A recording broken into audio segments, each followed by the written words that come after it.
I just think it's great that we have a game like that, and then we have a freshman and a sophomore here in the media room. It's fun this year. It's not always Bay and Mo, Stroh, Bay, Mo, Stroh. We have a balanced team. I'm really excited. I thought the upperclassmen, the starters, did a fantastic job of taking care of the game early so that we could, make sure we played multiple lineups and multiple defenses and give everybody some quality minutes. Everybody's been working hard. Everybody just got through finals. And the starters just, their defense intensity at the beginning of that game, and I thought that was very unselfish of them. They were doing it to get their minutes in, to set it up so that we made sure that we could share minutes like we did. We had almost everybody in double-figure minutes tonight. And your bench played more actually than your starters in the first half. Yeah. I don't know if the whole game, but in the first half for sure they did. I'm sure probably for the whole game because now the starters didn't play 20 minutes, so they had to. But we call them the reinforcers, the second wave. We don't really have. There's a lot of people that are in our second wave and our reinforcers that would be starters somewhere else. Very hard to break into the starting lineup on a team that returned every starter. But that's not a statement to ability or quality or anything. It's just a statement of, it's very rare, and a coach, and I've been blessed that I could have the same starting lineup for, 43 games in a row. Yeah. It's no coincidence that we have a 30-game home winning streak with that particular.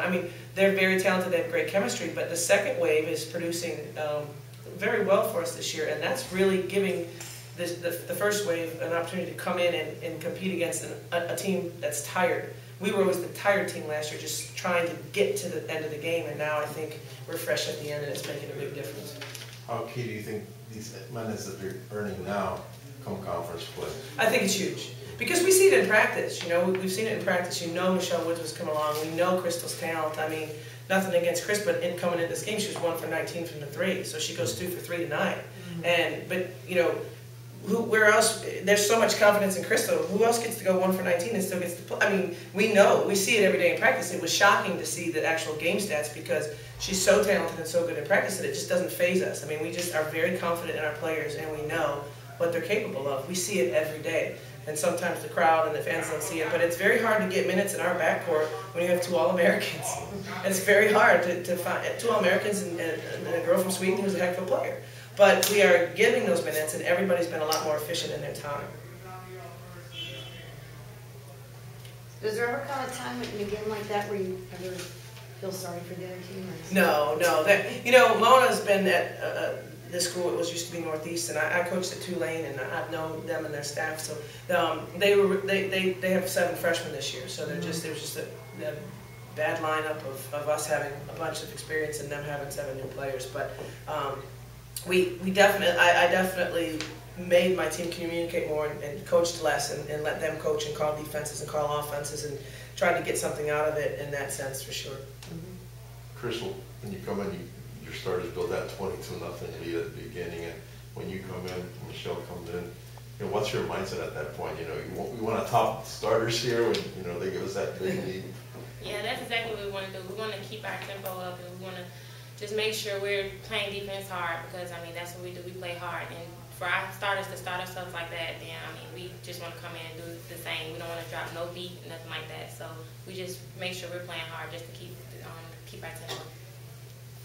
And Michelle, can you talk about just the depth on this team and how, like Coach was saying, the second wave is probably a starting lineup at most places, so how do you guys, in the second wave, keep your mentality up when you know that these starters are going to be in the game all the time?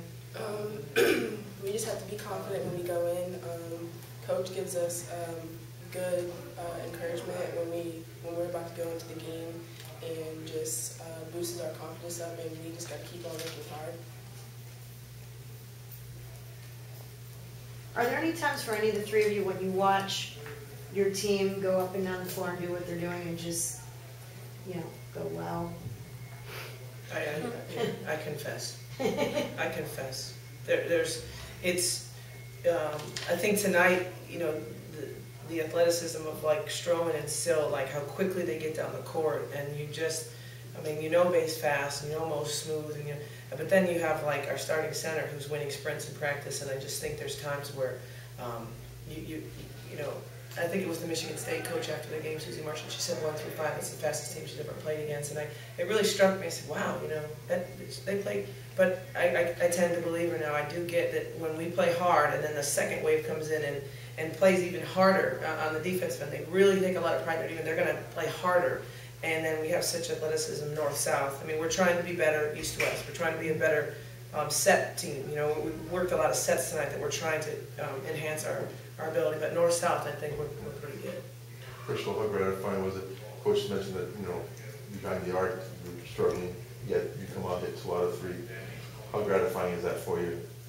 It's good. I mean, this game just really helped me build my confidence up and just to keep shooting. My team cheered me on all the way, even though I was 1 for 19. They just told me to keep shooting.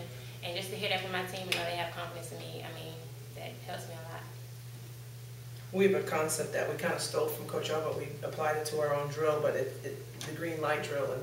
And they have 5 minutes, and there's 7 spots around the arc, and they shoot threes for 5 minutes. They have to make 2 in a row from a spot to move to the next spot. And there's a red, meaning you don't get to shoot threes in games if you're yellow, and if you get into green, you get 3 freebies in a game. So Chris makes them. So it's not like what you've seen in the games isn't what we've seen in. She's been in green. She's been. What was your highest? 28. One day we had to make up a blue category for Krystal because she was so on fire. So there was never a confidence problem. What we see the majority of the time, she's making all the time. So we knew this was coming. What are you in? After tonight, you might be kind of lime-ish, maybe? A little mustard yellow? You guys good? Okay.